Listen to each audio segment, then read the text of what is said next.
takes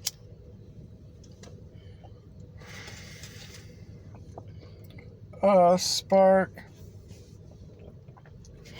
So Bill Nye had a video the other day about how ridiculous it was that some people are saying evolution isn't true and there's some silly creationist movement, and how ridiculous it is, and these people really need to study science to understand.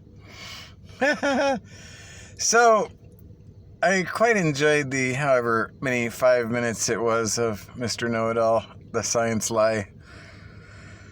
And so then I left a message about the time when I met this pretty girl, and I was, single at the time, and I was kind of flirting with her. She was a really pretty girl. And I was like, hey, how you doing, And she told me she believed in evolution, and I was like, well,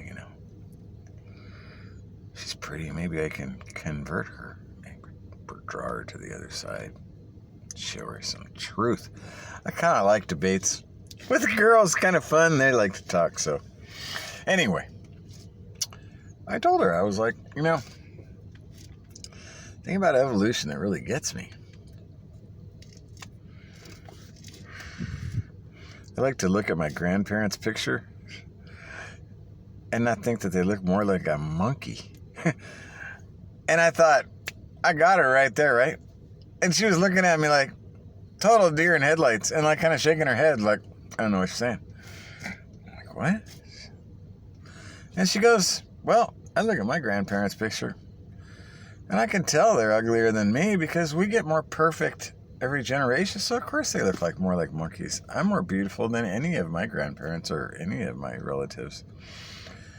And I literally was like, well, it's really nice to get to know you. Because, I had no desire to want to know her anymore because all of a sudden she felt like a beast. So I'm wondering, because when I left this message with Bill Nye, the science lie, I said, well, Mr. Bill Nye, I was talking to somebody about how I told that story in a briefer way. And his response was, you obviously have never studied evolution sufficiently to understand. Well, thank you, Mr. Know-It-All. Actually, my father was a science teacher, so I do understand, and I actually read a bit about Darwin, too. But it's all good if you really want to trust that. You do seem kind of beastly already, and obviously, in your arrogance, obviously. You see, that's one of those tones that's a little on the beastly side. From the abundance of the mouth speaks. When you say obviously, that it's pretty much like saying, you're such a fool, you idiot. But it's in a nice way, like, obviously, oh, I'll say it in a nice way because I'm so much more intelligent than you. Sometimes the wisdom of men is stupidity to God, and the stupidity to men is wisdom to God. So it's always good to know what team you're on and who you're actually playing with.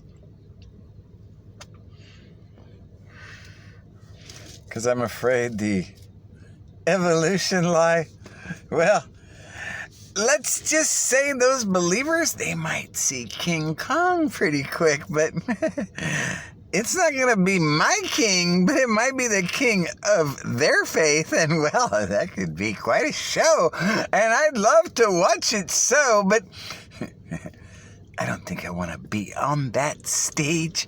Exit stage left.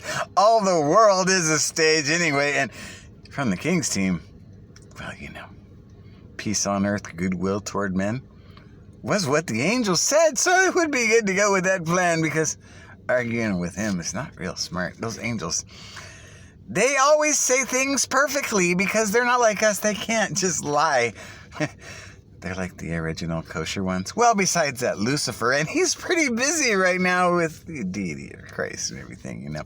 So, beware the wolves, especially the science lies with their lovely arrogance, almost like the same arrogance as Phi Studios, who, if you question anything about their divisiveness in, where are they?